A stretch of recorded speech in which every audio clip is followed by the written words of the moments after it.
Bienvenidos a Radio Uruguay, bienvenidos a La Máquina de Pensar. ¿Cómo andan? Espero que anden bien. Llegamos al viernes, hace calor acá en la Ciudad Vieja, una especie de veranillo, que no sé si no de San Juan, no, porque ya pasamos Santa Rosa, pasamos todo, pero bueno, estamos aquí, 1 de septiembre, arrancando con Gonzalo Gervás en los controles de emisión de La Máquina de Pensar, con esa calidad que lo caracteriza y de la cual no voy a hablar porque si no se sonroja rápidamente. También tenemos a Gustavo Germán en la producción y estamos, amigos, en esta semana que culmina, una semana en la cual, de alguna forma, ustedes ya saben, viene surtida, pero ahora arrancamos con una columna que tenemos cada 15 días, como ustedes saben, y que se llama Solo para ti, una columna de novelas donde Gladys Franco habla de novelas y habla muy bien. ¿Cómo le va a Gladys Franco? Ahora voy a saludar, tranquila, tómese de agua, porque voy a anticipar de qué va a hablar Gladys Franco. Va a hablar de una novela escrita por un argentino, esto ya tiene más de 10 años esta novela, se llama Rabia, fue editada en Criatura Editora, y yo me enteré a través de Andrés Capelán, que hizo el flyer hoy en La Máquina de Pensar, no lo sabía, de que esta novela, Rabia, fue elogiada, pero muy elogiada, por nada menos que por César Aira, dijo que era una de las novelas de la década, y por Rodolfo Fogwill, o sea que fue elogiada por dos de los más grandes escritores que había en su momento en Argentina. Estamos hablando de una novela que se llama Rabia. ¿Cómo andas, Gladys? ¿Andas bien? Ando muy bien y muy contenta de haber conocido. ¿Sabés que este escritor yo la verdad que no lo tenía? Uh-huh. Me enteré de que era el autor del cuento que dio lugar a la película XXI. Ah, sí. Y creo que fue el guión, también estuvo él vinculado. Probablemente porque sí. Porque él es guionista, sí. Y a raíz de eso fue que entonces lo conocí. Hay tantos escritores buenos en el mundo, ¿no? Sí, bueno, está cerquita y no lo conocí. Estaba muy cerca, pero yo lo conocí a través de Criatura Editora, que fue editado acá.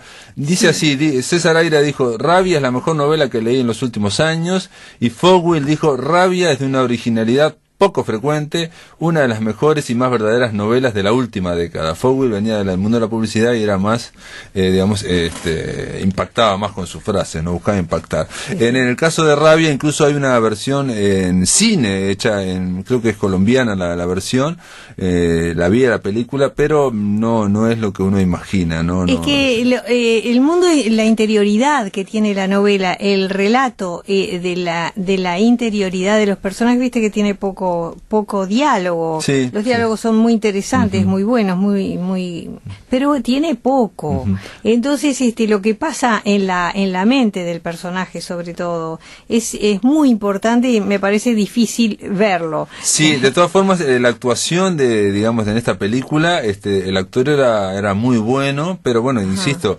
es el milagro que tiene de la literatura.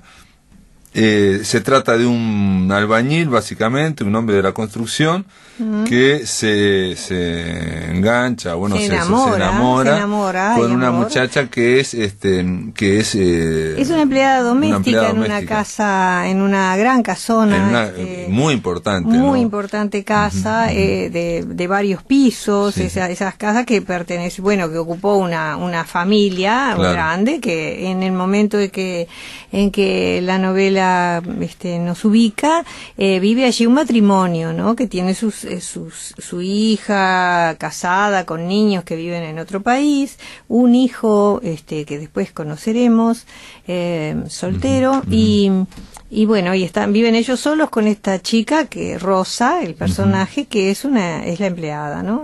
La mucama. Una de las cosas que seduce la novela es que, estamos hablando de gente que es trabajadora humilde, y que, cómo se conocen, cómo piensa él, en fin, una serie de cosas, y que aparentemente son como muy normales, en el sentido normales. Y bueno, este muchacho en un momento, ahora no podemos contar bien por qué, o yo no me acuerdo exactamente, se mete en la casa. Bueno, hay dos cosas, hay un punto de la novela que para mí sigue siendo enigmático. O sea, ella se llama Rosa, sí, él se llama José María. se conocen en un supermercado, donde él fue a comprar, no sé, la mortadela para los refuerzos, y ella está haciendo las compras de la casa, y bueno, y se flechan ahí, y se enamoran y empiezan una relación. Una relación que también está cortada porque ella tiene que estar, es de tiempo completo en esa casa, claro, entonces ella digamos, vive en la casa. Entonces ella puede salir los domingos por la tarde o un día, tienen un día por semana que tienen sexo porque es el día que pueden pagar entre los dos una pieza, ¿no? En un hotel, en un motel. Claro. Pero no, el punto para mí que es enigmático, él se llama José María, pero rápidamente ella pasa a llamarlo María, y el resto del libro es María. Él es María, no José, sino María, ¿no? Este es un punto enigmático para mí. El personaje es un personaje, él, que es el personaje complejo, digamos. Rosa es un personaje sencillo, pero él no. Y él es un personaje que une lo más tierno y lo más profundo del amor que siente por esta mujer con otro aspecto muy bestial, porque es un hombre violento, es tosco, violento, muy tosco, muy callado, digamos, tiene problemas y que no en el acepta trabajo. ni una palabrita, o sea. El hecho, bueno, esto lo podemos contar porque pasa en los primeros capítulos y después viene esto de que él se mete en la casa. El punto es que él mata al capataz de la obra, porque el capataz de la obra lo insulta, le dice un insulto, no es gran cosa, pero bueno, sube la cosa de tono, lo despide y él lo mata. Entonces, en ese periodo justamente los patrones de la casa se fueron de viaje y ella está pudiendo todos los días él va a cenar con ella, invitarla, bueno, tienen más libertad, ¿no? Para su relación. En determinado momento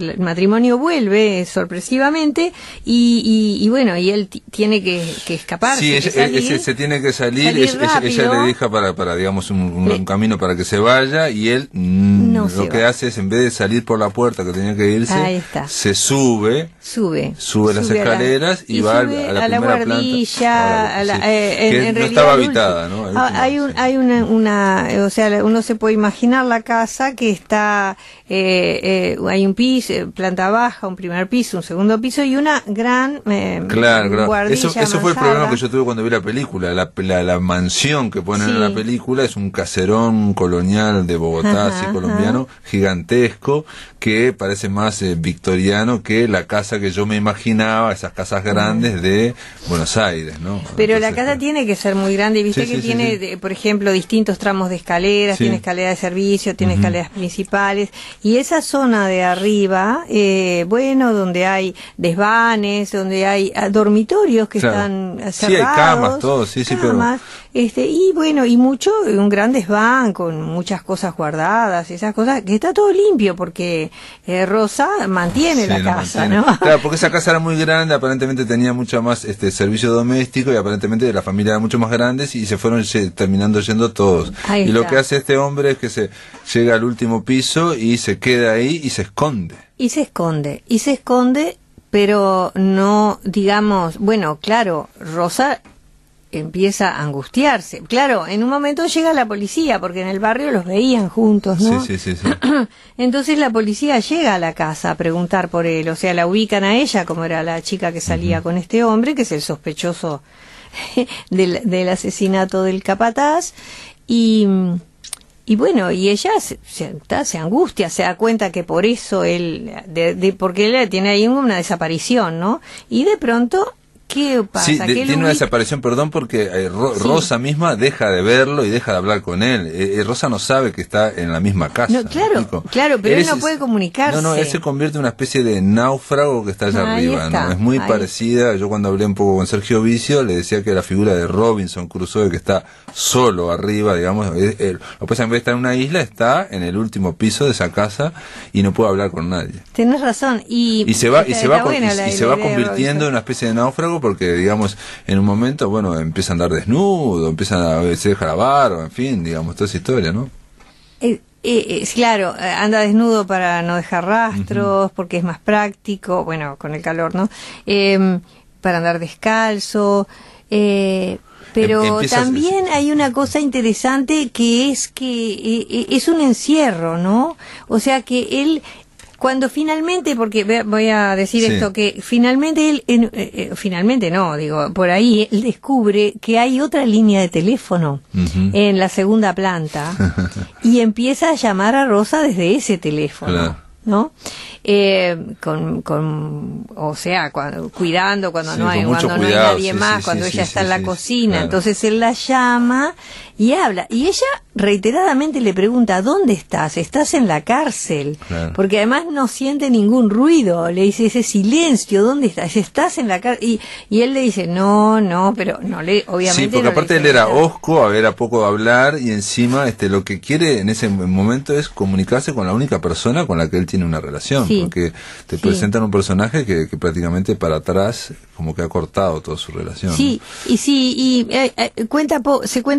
Se sabe poco de qué pasaba con él antes, pero sí, era un hombre, por eso digo que es un hombre muy complejo, porque a pesar de su osquedad y de su violencia, sin embargo, entabla una relación amorosa verdaderamente con ella, ¿no? Claro, sí.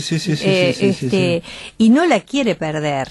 Y bueno, y eso, en fin, sigue. No podemos decir cómo sigue. No, pero me refiero que así como le pasaba a Robinson Crusoe en la novela, que está cuando encuentra la huella de Viernes, en fin, no sé qué, aquí él se va reconcentrando cada vez más en ese altillo, en la soledad absoluta, ¿no? En una soledad muy grande. Entonces tienen esas pequeñas llamaditas, y lo que hace incursiones, a veces baja para ver cómo... Baja a la biblioteca y toma libros de la biblioteca. Y para comer también, para sacar... para comer baja todos los días. Claro, baja de madrugada. Y el tema del agua, sí. Todo. Hay una gran descripción, está muy bien, es muy visual la novela. Es muy visual y muy excelente. Claro, hay un momento de unos días de gran tensión cuando llegan la hija y el esposo, con los nietos, no hay niños en la casa y los niños exploran y andan por todos lados. Sí. O sea, lo que te explica una cosa que es muy clara es que nosotros, y hay una gran observación también de Sergio Vicio, ¿no? Todos tenemos rutinas, todo está establecido, y más en una casa donde los patrones son ya veteranos, en fin, está todo súper estructurado, incluso la relación entre ellos está mal, en fin, toda una serie de cosas, todo estructurado. Cuando viene la familia, vienen los niños, ahí viene el peligro, ¿no? Y realmente ahí él pasa unos días, es una visita para unas fiestas, y realmente pasa unos días de gran estrés, porque además vienen personajes que ya conocen a Rosa de antes y han pasado cosas con Rosa, que no vamos a contar ahora. No vamos a contar. Y que él también, además él es un voyeur, ¿no? Expectante de todo lo que pasa a nivel de la familia, todo lo que tiene que ver con Rosa, pero también lo que no tiene que ver con Rosa. O sea, se despierta en él una gran curiosidad. Un hombre que no leía empieza a leer, pero también empieza a escuchar, a armar historias con esos en torno a los personajes que va él es una especie de narrador, ¿no? También, ¿no? Es como nosotros los lectores, digamos, ¿no? O sea, lo vamos acompañando en ese descubrimiento y viendo esa película o esa novela que es en la casa, ¿no? Hay una frasecita que pone el escritor que es muy reveladora, ¿no? Y reveladora del conocimiento de la psiquis, porque dice: él ahora, no me acuerdo ahora, no la tengo anotada, pero algo así como que ahora que no tenía nada que hacer, tiene que aprender a pensar. Claro, sí, esa es otra cosa, porque él vivía, digamos, una vida muy física, muy Oscar, muy de acción, ¿no? Esos hombres de acción que va, se levanta, come, trabaja, bueno, tiene una relación, pero tenía 40 años, María. Se va convirtiendo en un fantasma por amor a Rosa, escondido en el último piso de la casa. María va convirtiéndose en un fantasma por amor a Rosa. Hay una cuestión un poco también gótica, victoriana, también, ¿no? Prefiere esa clandestinidad que torna paradojar la convivencia antes que arriesgarse a salir y ser detenido, dice aquí, ¿no? Es un obrero de la construcción, 40 años, Rosa empleada doméstica, 25, se conocen, haciendo compras, se sienten atraídos, la simple historia de una pasión entre dos trabajadores de clase baja, eso es cierto, retratados como tales por sus empleos, gustos musicales e ingresos económicos, derivan relatos de humillaciones que ambos deben soportar por parte de los que se creen más poderosos.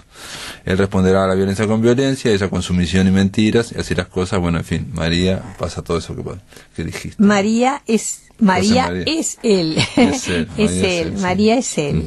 Bueno, ese es el punto, ya te digo, de enigma para mí, de este hombre que se llama María, porque Sergio Vicio lo llamó así, ¿no?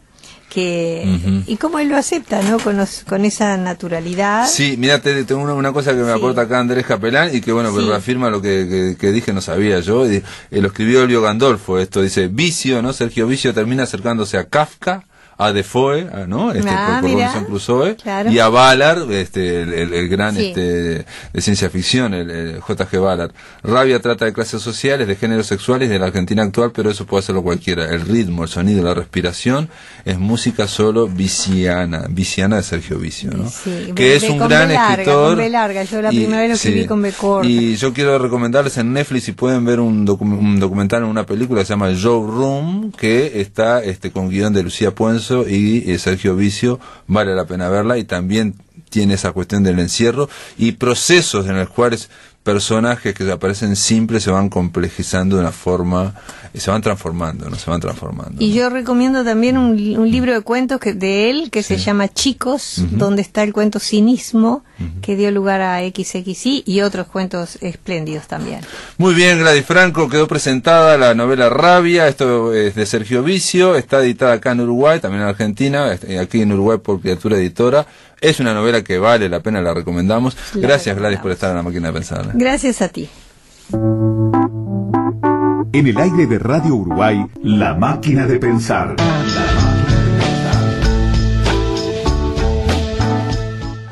Vamos a continuar en La Máquina de Pensar hablando de novelas. En este caso es una novela uruguaya, no es argentina.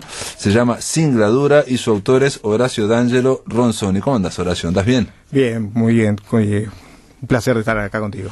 Horacio D'Angelo, él es agropecuario de profesión, yo le decía ese Pedrito agrario, ahora vamos a hablar. Publicaste La lluvia es la vida de los muertos en el año 90, después Villar y la posta en el 2000, Al sur del tiempo en el 2004, Hijos de un tal Quijote, una novela que fue finalista en el premio Netti, esa convención.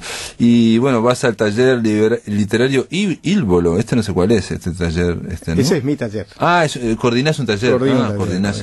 ¿Y qué te iba a decir? ¿Y estos títulos que yo mencioné son cuentos o son novelas? Bueno, los dos primeros que mencionaste son cuentos. Hijo de un tal Quijote es una novela. Perfecto. que está inédita aún, pero bueno. Ah, no la editaste. No la edité. Y Singladura es tu última novela que la acabas de editar este año, ¿no? Sí. En el 2017. 2017. Al sur del tiempo es una novela también, no sé en qué orden lo dijiste. Sí, 2004, sí, Al 2004. Sur del tiempo, Hijo de tal Quijote, claro, los dos últimos dijiste vos, claro, son novelas los dos. Esta sería tu tercera novela, entonces, y en el caso de Singladura, bueno, viene con un prólogo de Eduardo Nogareda, en fin, muy, muy auspicioso, y me llamó la atención el epígrafe, lo pones al principio, basada en una historia real. Punto. Ya está, no digamos más. Me llamó la atención porque digo, ya sabemos el universo literario, novelístico siempre se nutre, ¿no? Exacto. De la vida, pero en esta te sentiste como en la necesidad de poner eso, ¿no? Sí, es un importante remarcarlo porque efectivamente es así. Lo que cuenta la historia, si bien tiene ficción, a veces porque, bueno, necesariamente hay información que nunca la pude recopilar y la tuve que ficcionar, y en algunos casos porque justamente ha pasado una historia real, tuve que en cierta medida disimular algunos elementos que podía afectar a gente que gente viva, claro. Viva, sí, ¿no? sí. En el caso de los que fallecieron, los nombro por su nombre. O sea que están nombrados con el verdadero nombre. Sí. Mirá. Porque, perdón que te interrumpa, pero en Singladura lo que aparece también es una especie de novela, si se quiere, de formación o de esa de iniciación, porque es un muchacho el que arranca y que estudia perito agrícola ahí en la Carolina, ¿no? Exactamente, la Carolina, que queda, para los que no lo saben, sobre la ruta 57, ahí cerca de un pueblo que se llama Ismael Cortinas, que queda en el departamento de Flores. Correcto. Que está pegado muy cerca de San José también. Claro, Ismael Cortinas es un pueblo que en aquel entonces estaba dividido en 4 departamentos. Ahora después eso se pasó todo a Flores, pero era que tipo Caso Cerro Chato, esos pueblos que tienen... Sí, Nico Pérez. Sí. Ahí está. O sea que estaba en el límite al sur del departamento. Y bueno, y transcurre ahí, sí, en esa localidad, en un lugar, en la Carolina, que es un establecimiento de unas 2.000 hectáreas que tiene todavía la Universidad de Trabajo, que en aquel entonces no tenía el casco, o sea, las construcciones que tiene ahora, que están sobre la ruta, y estaba 8 kilómetros de campo adentro, estaba lejos de la ruta. Y bueno, y el aislamiento era total. Porque lo único que entraba era un micro que traía a los profesores de mañana y se los llevaba de tarde y nada más. Y ahí eran internados y ahí internos y vivían estos chiquilines vivían ahí, que de distintos lados venían. Exacto. Hay un detalle muy importante que no lo dijimos, porque una cosa es el espacio, la Carolina, el campo, y otra cosa es el año. El año en que arranca esto, y digamos que está atravesado, que es el año plena dictadura, la oscuridad, ¿no? En el año 76. Sí, la novela arranca con un episodio del año 2016. Sí, ahora. Es cuando este personaje se entera de que sus libros, que fueron requisados durante la dictadura, pueden estar siendo vendidos en la feria Tristán Narvaja. Claro. Y ahí hace un recorrido, los encuentra a la persona que los pudo haber tenido, y eso lo lleva necesariamente a irse al lugar donde... Un gran flashback para atrás, donde empezamos ya a vivir cuando vivir era, esa historia, esa historia. Que es la que se desarrolla en toda la novela, prácticamente, ¿no? O sea, digamos, el momento actual, el 2016, está al principio y al final, digamos. Exacto. Sí, toda la historia, toda la novela se transcurre ahí entre 76 y 78, una cosa así. Y una serie de cuestiones azarosas, si querés, porque el conflicto principal arranca cuando él llega, va de Montevideo hasta Trinidad a tomarse un ómnibus para el lugar ese, una combinación que pierde. El Mallero se llama el ómnibus. Exacto. Y lo pierde y queda en la plaza, y ese día habían violado a una monja en el Colegio San José, cosa que es real. Eso ocurrió. Ocurrió realmente. Claro, entonces estamos hablando desde la noche, digamos, la dictadura, digamos, la represión, porque después del 75 fue una gran represión, el 76, y ocurre ese hecho, digamos, ¿no? Fortuito. Terrible para el que pueblo. Genera para el pueblo y para la dictadura misma, ¿no? Exactamente. Y bueno, y sentado en la plaza los llevan detenido porque calzaba con el perfil de... Claro. No, y aparte por el tema de ser forastero y de ser de joven y en Exacto. Fin. Y bueno, y eso lo engancha con un acontecimiento que le sucede dentro de la jefatura, y ahí arranca la novela. Sí.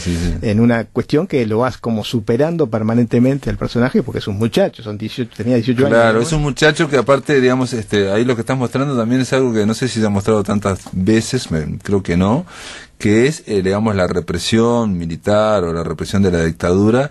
En el caso de, por un lado, la enseñanza, siempre se hablaba de la enseñanza, que fue tremenda, la represión, los destituidos, en fin, pero no siempre se ha hablado del campo, ¿no? Y en este caso como es la UTU, y en este caso como es una estación experimental, en fin, que está en medio del campo, ¿no? Que donde todo es un microcosmo, ¿no? Y donde ahí aparecen, aparece un profesor, digamos, que que tiene aspiraciones intelectuales, ya con eso es mal visto, ¿no? Sí. Y hay otro que dice que es comunista directamente, ¿no? Exactamente, sí, sí. Y este muchacho tiene como algunas, digamos, inclinaciones progresistas, en fin, pero tampoco tiene muy claro nada. Claro, eso es esa etapa de indefinición que tenían los jóvenes, que tienen los jóvenes, que dicen yo soy tal cosa como si fueras de Nacional de Peñarol. Correcto, ¿no? correcto.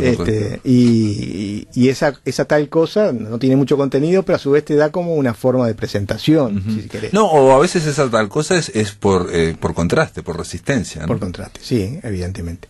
Y bueno, y ahí encuentran un ambiente sumamente hostil, porque la dictadura no se fue solo militar, no fueron solo los militares, claro. Está sustentada en una población que veía con buenos ojos la dictadura, y más en ese lugar. Y más en quizás voy a hacer una generalización, pero en el interior, digamos, ¿no? Digamos, hay que pensar, digamos, que mucha gente, la dictadura parte también del miedo a los tanques rusos, a lo que se van a llevar a los niños, todas estas cosas que las decimos ahora y parecen estupideces, o una leyenda muy inverosímil, había gente que las creía. Sí, sí, además del hecho de lo que ellos le temían muchísimo a la reforma agraria, que le sacaran las tierras. Exacto, ¿no? Exacto, sí, entonces, la familia, las tierras. Esto era como la Unión Soviética. Sí, esto era como, bueno, los militares nos mantienen en el statu quo, ¿no? Exacto. Bueno, esto va a quedar bien. Y nos van a salvar de ese peligro, de ese peligro. Y gente joven, de la edad del protagonista, tenían esa idea. Claro. Coincidían, que sí, que bueno, que fue un mal necesario, o que era un mal necesario, porque en aquel momento estaba, pero que ponían las cosas en su lugar. Y también hay una especie de digamos, de ahora también otra generalización de carácter de la gente de campo, que es como más, digo, el tema de la autoridad, el tema, ¿no?, de ordenar, digamos, en el campo hay que ser ordenado, digamos, una serie de cosas, que no sé si es tanto en la ciudad, digamos, ¿no? Porque, bueno, hablábamos fuera del micrófono y decíamos que, claro, que gente que vive en el campo hay muy poca, y en los 76 también había muy poca, la gran mayoría vive en ciudades, o sea, la mitad del Uruguay vive en Montevideo y no conoce la otra mitad, seguramente. Y la otra mitad del Uruguay que vive en el interior, que sí conoce las dos mitades, ¿no? Yo siempre digo conoce Montevideo y conoce su mitad, ¿no? También vive en capitales, vive en ciudades, ¿no? O sea, el campo es otra cosa. Ahí hay también un vínculo sexual. Insisto con el tema de la iniciación. Este muchacho se va iniciando en la vida, ¿no? Y hay de repente una chica que le dice, ¿no? Es necesario que vengan ellos para... A mí nunca nadie me dio nada y me lo quieren quitar. Exactamente. Sí. No me vengan a hablar de política ni de comunismo, ¿no? O sea, como que ¿quién me ayuda a ordeñar las vacas? Nadie. Entonces claro, yo no estoy dispuesto a pagarles nada. Correcto. Bueno, ese concepto que es muy general, y hay otro concepto que no está en la novela, pero que era muy común, y era el tema de que la manzana podrida bude el cajón. Entonces, cuando detectaban a alguien que tuviera un pequeño cuestionamiento al orden establecido, inmediatamente era separado y radiado. Claro. Era preferible, bueno, vemos cómo hacemos después, pero lo sacamos porque nos va a pudrir el resto de la gente. Entonces era un ambiente sumamente hostil, no solo por lo que pasaba, sino por la potencialidad de lo que estaba pasando y de lo que te podía pasar. Sí, que insisto que a esa altura no, el vínculo político era muy débil, simplemente eran actitudes como pueden ser. Una actitud es querer leer libros, ¿no? Y otra actitud es decir algo que digamos que se desmarque, digamos, del discurso establecido. Pero Horacio, aguantamos un poquito, vamos a hacer una breve pausa, amigos. Estamos en La Máquina de Pensar, estamos conversando sobre esta novela que se llama Singladura de Horacio D'Angelo y que está editada, bellamente editada por Yagurú, por esos diseños que hace Macachín. En el aire de Radio Uruguay, La Máquina de Pensar.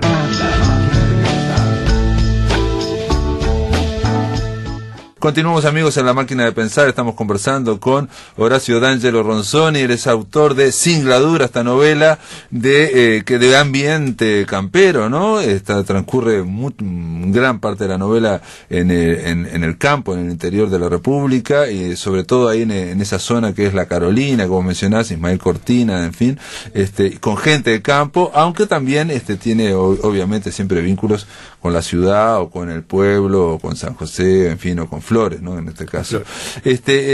Singladura, ¿por qué le pusiste ese nombre si en el campo no hay barcos? ¿No? Porque singladura tiene que ver con los barcos. Sí, bueno. ¿Qué es una singladura? ¿Qué es la singladura? La singladura es el recorrido de un barco, o sea, el registro del recorrido de un barco en 24 horas. Y se toma a partir del mediodía hasta el mediodía siguiente. O sea, en las bitácoras, cuando claro. La singladura de tal día es qué hizo el barco, pasó por tal lado, cómo estaban los vientos, o sea, todo el detalle de que registra el patrón de barco o quien sea en ese día. Y singladura tiene que ver porque el personaje central de la novela tiene un abuelo. El personaje central es un montevideano que se va para el campo, a vivir al campo. Entonces tiene esa ambigüedad de Montevideo y del campo, y quiere ser campero, pero es urbano. Entonces siempre lo acompañan esos elementos. Y el abuelo del personaje fue patrón de barco, y bueno, entonces a él le quedan esos registros, y a pesar de que está en el medio del campo, como vos decís, que es todo pastizales y praderas y vacas y ovejas o cuánto, cuando tiene que marcar un registro en el acontecimiento, diríamos, la peripecia principal que transcurre la novela,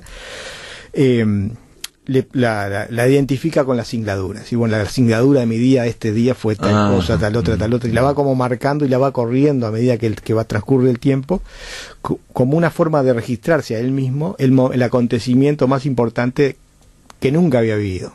Claro. Que fue esa misión que le encargaron y que la tiene que cumplir.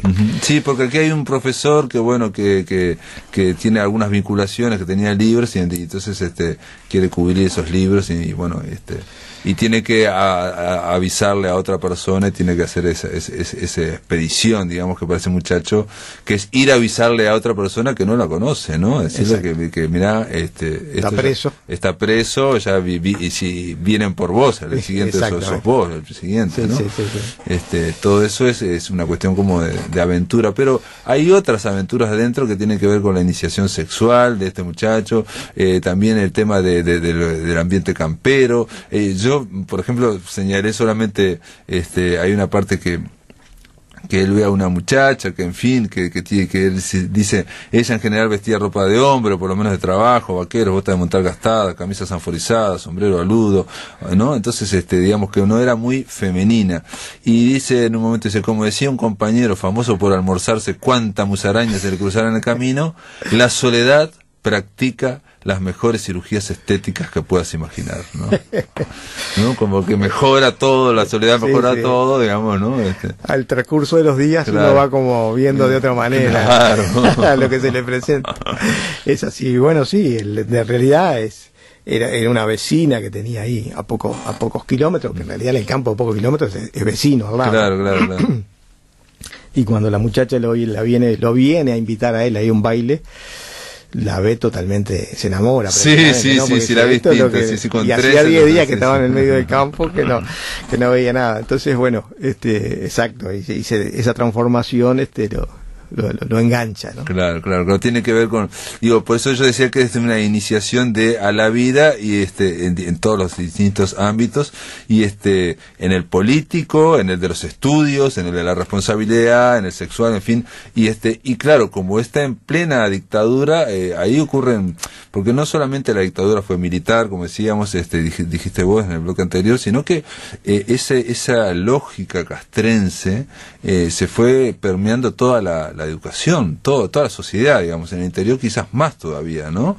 Entonces esa idea de que, bueno, que hay que acatar las órdenes, que si a él le pasa, abrió un candado sin permiso porque había una emergencia, o sea, y lo hizo en pos de, ¿no? Para salvar algo que era importantísimo, no importa. Vos rompiste este candado, y si usaste esto, comiste este pedazo de queso y ya está, ¿no? Claro, sí, eran todos hitos que te ponían al margen estabas cerca de la expulsión. Claro. Porque cualquier cosa que pasa, o sea, había como una necesidad de echar a alguien para marcar la disciplina. Claro. Inclusive un secretario que aparece ahí de la institución, que era un militar retirado, en determinado momento, cuando queda solo porque el director no está y habían destituido a otro porque no tenía la fe democrática y demás, arenga a la tropa y cambia los cursos, saca el de la educación cívica que se estaba dando y dice, no, esto no se da más, y no se puede leer libros que no sean técnicos, y no se puede leer esto, y no se puede fumar, y no se puede cortar el pelo, claro. O sea, asume una responsabilidad que no le competía, porque era el secretario administrativo. Sí, secretario administrativo, y dijo, bueno, ahora el dueño soy yo. Claro, se va metiendo. También, por ejemplo, a un docente que va haciendo, habla, hay un diálogo en torno a la ganadería, bueno, de la inseminación artificial, en torno a la mejora, en fin, toda esa historia. Uno de los alumnos que precisamente es como más cuadrado o ve toda innovación que es como un sello del comunismo, un sello que viene de afuera, en fin, ¿no? Nosotros, yo soy de campo y siempre hicimos las cosas así. Claro, hay una crítica en este libro hacia lo que era la asociación rural de aquel entonces. La asociación rural es una de las instituciones más tradicionales, más conservadoras, y que, bueno, en los últimos tiempos ha incorporado, por fuerza de no quedarse sin su trabajo, cierta tecnología, pero en aquel momento era prácticamente como una declaración nazista, porque era de... Sí, o por lo menos la declaración de estoy orgulloso del subdesarrollo. Exacto. Somos así, entonces queremos ser subdesarrollados porque somos así. Este es el modelo. Exacto. Y la vaca se elige si tiene una pintita blanca o una pintita negra, no si es más productiva o no menos productiva. Sí. Y bueno, entonces cuestionar todo eso era el modelo de que estás cuestionando el país, los cimientos mismos. La ganadería extensiva versus la intensiva, digamos, seguro. Y el tema de simplemente de chao. Exactamente. Somos así. Y bueno, y uno de los profesores que pasa por ahí, el ingeniero Abarni, que aparece al principio, es un destituido de la dictadura y que se va a refugiar a la ¿Ese le pusiste el nombre real? No le puse el nombre real. No le puse el nombre real. Tengo una anécdota con respecto a eso que es media extensa, pero que yo después trabajé en la asociación rural, por eso lo digo con propiedad, gracias a un proyecto que hizo el ingeniero Abarni, que está ahí,